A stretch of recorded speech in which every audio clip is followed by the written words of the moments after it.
You know, I hate to be that guy, but only OGs will remember this computer.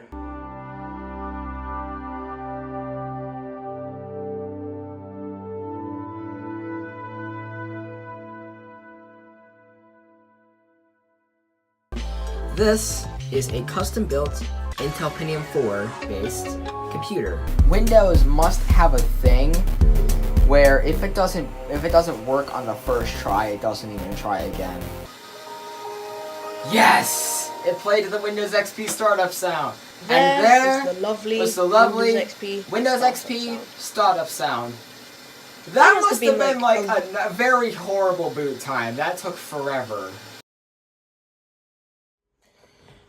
Hello everyone and welcome back to the Tech House for probably the last big computer project of 2024 to conclude off the 10-year celebration of me doing this whole YouTube thing. So you might remember this computer. This is the custom-built Pentium 4 I got back in January of 2020, where the Pentium 4 meme was very strong back then. Unfortunately, it's never ran particularly well, and if you watch the video, you can kind of see it there. The hard drives finally took a shit. They're both dead. It doesn't start anymore. So one of the ideas I had was I wanted to make this a very reliable system because I realized something. This was the top of the line computer, the best computer that you could have in the PC world in the year 2002, assuming you didn't like Athlon XP. This is a Pentium 4 machine. It's custom built. It has an Intel desktop board with 306 gigahertz Intel Pentium 4 Northwood, hyper-threaded that is, even if the case badge doesn't exactly indicate it. Built by Schaefer Computers, I suppose. That's what the case badge says. Whatever. We have two DVD writers in here. Or I'm sorry, no. This is a DVD writer. I think this is just DVD-ROM. It's only a reader. Not 100% sure on the functionality of this drive in particular, but I'm going to keep it anyway. So the goal was to make a reliable system, and I think the first step here to making this the reliable system I want it to be is to tear it down to the bare chassis. You know, because the most reliable systems don't even turn on. You know, you can at least depend on that by having no hardware in it. And then we're basically going to end up rebuilding this machine the way I want it, and we're going to have it be a new system. What is its name? Well, we're going to be tearing down the custom Pentium 4 machine, and I'm going to be rebuilding it into... This keeps falling off, the side panel here. Let's just get into it. Yeah, the side panel it keeps falling off because I don't have screws for it. I lost them. So this is a computer, I'm sure I've said it 1,000 times already, from about 2002. The name of the board is on the side panel right about there. Full ATX version, obviously. So where do we even begin with this? This is prime capacitor plague era, and for the most part, it's held up, although there are two bulging caps. The board seems to be stable so far, so I'm gonna just keep it as is. Although one of these days I will probably replace the capacitors in here. 400 watt ATX standard power supply. This makes hissing noises, so this is going in the trash as soon as we're done with this. Obviously the two hard drives down here. They're SCSI, ironically enough, even though this isn't a Macintosh. But yeah, but notice the cable spaghetti. Hopefully we can clean a little bit of that up here. You know, I'm sure having newer components will help with that. One of the things I won't be taking out are the case fans. They can stay unless they get in the way, and then I'll take them out. I might take the back two off, but the front one's definitely going to stay in as is. So where shall we begin? Well, in order to begin this, I don't think we've taken enough out yet. Actually, we can take the cards out. So this graphics card here, this isn't original to the system. I put it in from a different system I have. I basically swapped the graphics card because the one that was in here works better with Windows 98. As in I can actually get drivers for Windows 98 for that card. And this one's actually a little bit newer. It's a 256 meg card. It's a PNY GeForce 6600, basically a rebatch NVIDIA. I don't think this requires any extra power, but it's a pretty similar spec to the card I put into my G5. and the card I have that also goes with that was originally meant for the G5 and is currently sitting in an anti-static bag. Anyway, so I unscrewed this so we could just pull. Well, wait, it's AGP. I think there's a thing there. I think this might be for the front USB. We're definitely gonna end up fixing that. No, AGP. Yeah, this can just pull it straight out. Oh no, it does take additional power. PNY. Yeah, this was before we had. Fuck, what is it called now? They're the power connectors for modern graphics cards. This is basically the predecessor to that. They just used Molex connectors for the hard drives, and that was your additional power. So the graphics card can go off to the side now. We have another small card here. And I thought it was Ethernet, but taking a closer look at it, I think it's a modem. What is this? It's a PCI card. Got a piezo on it. Yeah, look at those connectors. This is a modem. Okay. I will keep this in the machine, but it's definitely never going to get used again because fuck that up. And then, of course, the last expansion card, which isn't even screwed in, is the bane of my fucking existence. It's even attached to the case, so let's unplug that. The hard drive LEDs. Now let's unplug this cable. Yeah, I'm sure you already figured it out. This is the SCSI card, and this is not going back into the system, although I am keeping it.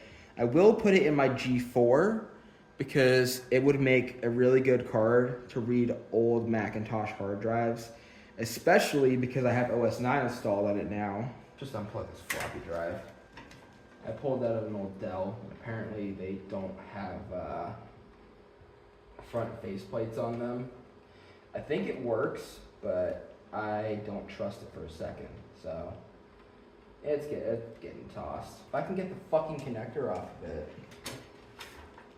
While we're at that, pull these Molex connectors off the hard drives, and let's finish yanking the SCSI cable out of here. This is a newer type of SCSI that I'm used to working with, and I think drives for this are more common, but who really wants to deal with SCSI drives in 2024? I just totally dated this video. Okay, so all of these drives are disconnected, and I can pull this floppy cable now. This is gonna stay with the system, even though it's the weirdest fucking floppy cable I've ever seen. Maybe this is meant for a legacy floppy drive, but I have no clue. See, isn't it a lot cleaner already? I can go ahead and pull this case fan, which I actually swapped the fan arrangement, and that made the fan speed better. Fun fact, the CPU fan was plugged into fan 1 instead of the CPU fan. That can get disconnected too. I am going to be pulling this cooler off of here somehow, some way. I'm going to get this motherboard out. I am desperate to get this fucking power supply out of here because it desperately needs to go.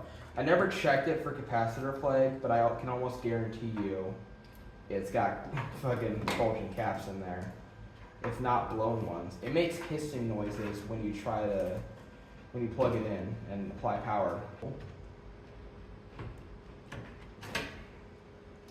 Good old ATX standard. Only things left holding this power supply in are these Molex connectors on the DVD drives. Someone really liked their DVDs. All right, now we can go ahead and flip this around. Trying not to do too much damage to this tablecloth here. I will have to find something to blank this out again. Yeah, I realized with the amount of expansion here, this could have been a micro ATX case, but then I guess you don't get as good airflow in micro ATX cases. And there is a slight chance that I've actually lightened the load on this table. All right, so this is about 5 seconds from falling out of here. It's actually got plastic feet on here, funny enough, which is nice because they don't turn into rubber. And they're not rubber and they don't turn into goop and then smudge your damn table. And there we are. Eagle power supply. Look at this fucking thing. It's only 400 watts. Can you believe that? I swear it smelled like dying capacitors in there yesterday. We can also now take out the one IDE channel that was in this machine. Oh, that came out faster than I thought it would. Yeah, IDE cable. And so now we're left with the disk drives in here that may or may not be any good. The floppy drive that's getting ditched.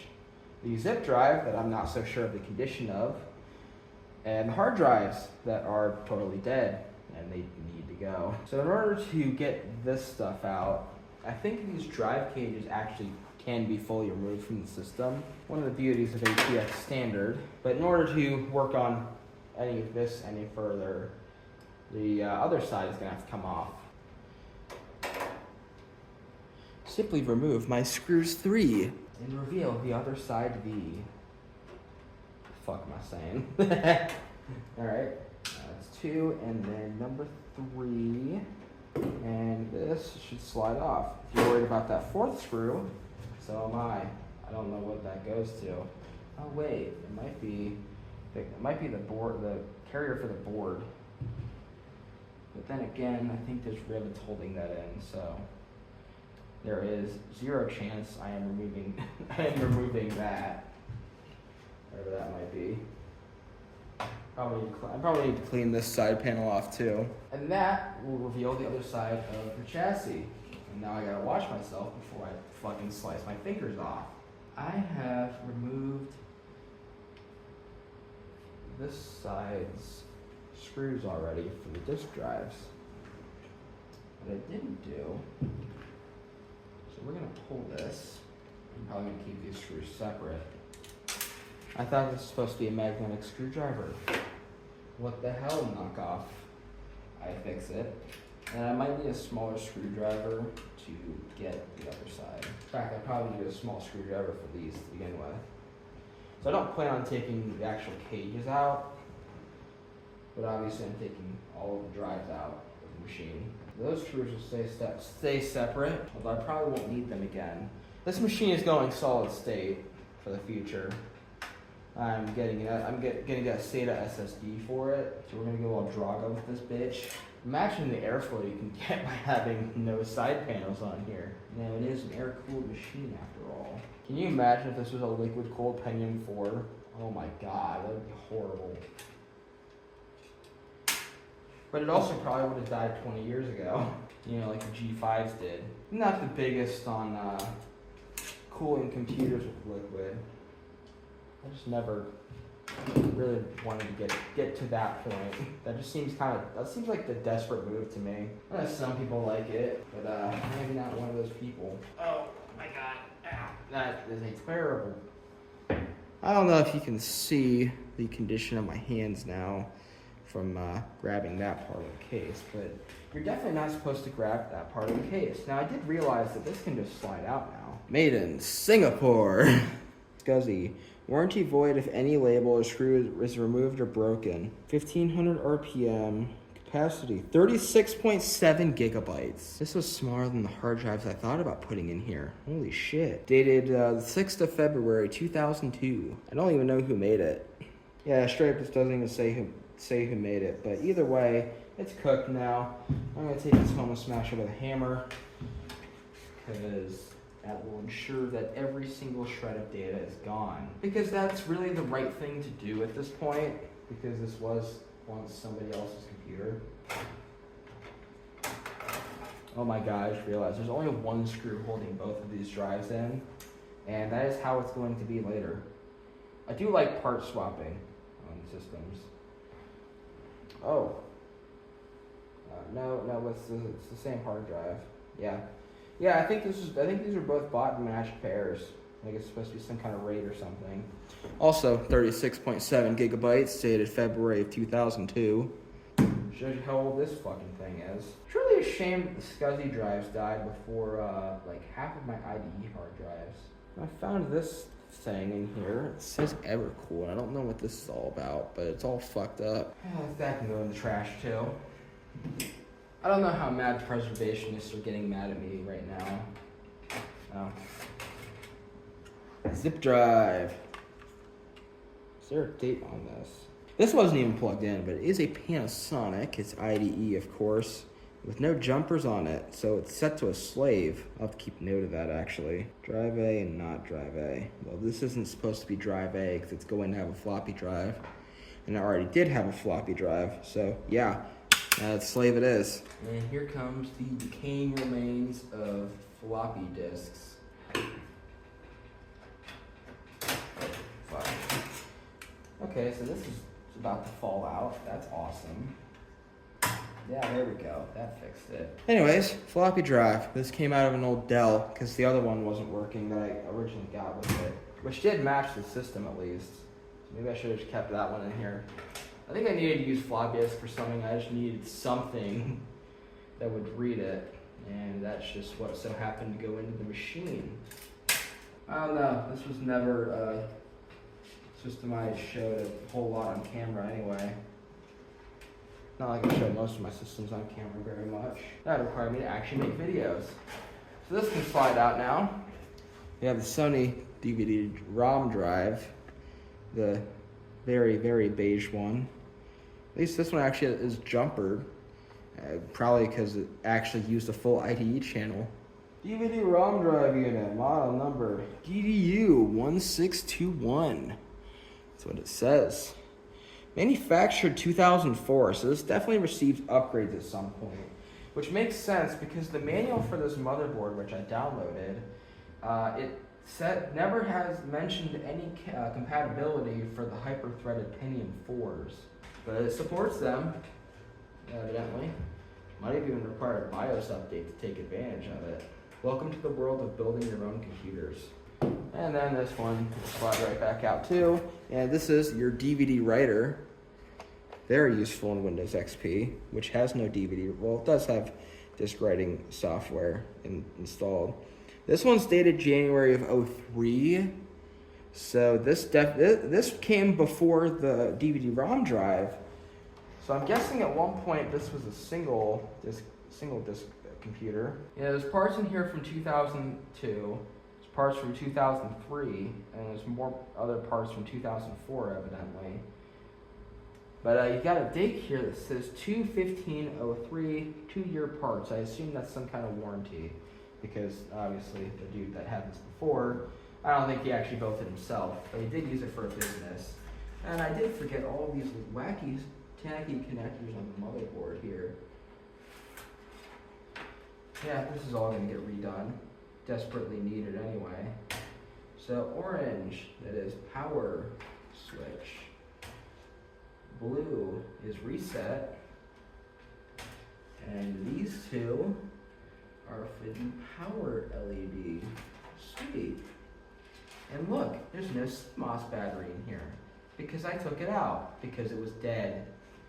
And while we're at it, let's take the RAM off the motherboard. Or should I say, not so RAM, because these aren't even RAM sticks. These are, I guess they're called CDIMMs according to the manual, and their only purpose is to ensure that the system can actually post, because if you have empty RAM slots, this computer won't start at all. Learned that one the hard way. As for the actual RAM in the system, RAM that I shouldn't drop, we have PC800 RDIMMs, RAM, which is like server workstation grade RAM, which is kind of crazy for this machine. And it's these are both 512 sticks, so it had a gigabyte of RAM before I just uninstalled it, and it will have a gigabyte of RAM again. I may upgrade that at some point down the line, but my main goal with this project is just to get this damn thing working again. Now it's time to remove the motherboard, since every other cable's been disconnected. Keep these screws separate too. Forgot all my cleaning supplies though, so I'm gonna need that before everything goes back together, because once you remove the CPU cooler, you have to reapply the thermal paste. That is one of the rules of building computers. At least the configuration is gonna be about the same. You know, I'm filming this on a phone. Do you ever wonder what it's like for a computer to watch a computer being torn down to its bare metal? It's like watching one of your family members have open heart surgery. Like, ugh, not gonna imagine that. You know, when the AI sees this, they better see part 2 where I rebuild this fucking thing. I don't know. Maybe the AI will spare me for being nice to computers all these years. We're missing a screw somewhere. There it is. Hidden under the audio jacks. Oh, we also missed another screw. We've got to take that out too. Oh, and there comes the entire board. You know, usually when I work on systems, I like to lay them down, but of course, since we're doing it like this, and there, the motherboard has been released from the shell. Look at this motherfucker. Yep, this is how every computer, well actually no, this isn't how every computer starts. With the case removed from the table, I need to frame the shot better. With the case removed from the table, we are left with nothing but the motherboard and the cooler for the Intel Pentium 4 CPU that lies beneath. So how does this come off?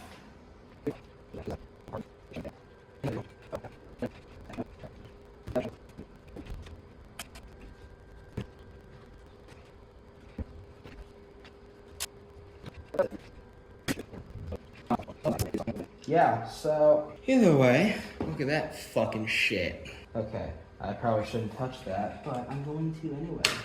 Zip socket, release, and there is your Intel Pentium 4 CPU.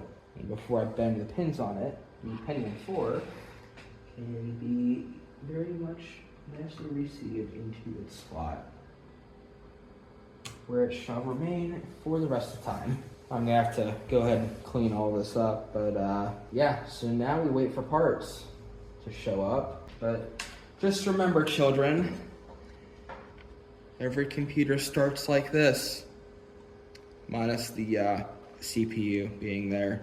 Without the CPU, that's how every computer starts. Well, this is probably a bit of a shorter one, but you know, I'm sure that'll be a nice change. But stay tuned for part 2 when when he is born into this world, and hopefully we'll even get an operating system running on that. I'm expecting this to end up being a 3-parter. The third part is going to be running benchmarks and shit. But yeah, so stay tuned for this. I hope you enjoyed this video. I got a lot of cleaning up to do. But thank you all so much for watching this edition of Life in the Tech House, and I will see you in the night sky. But in the meanwhile, this is Superstar 64.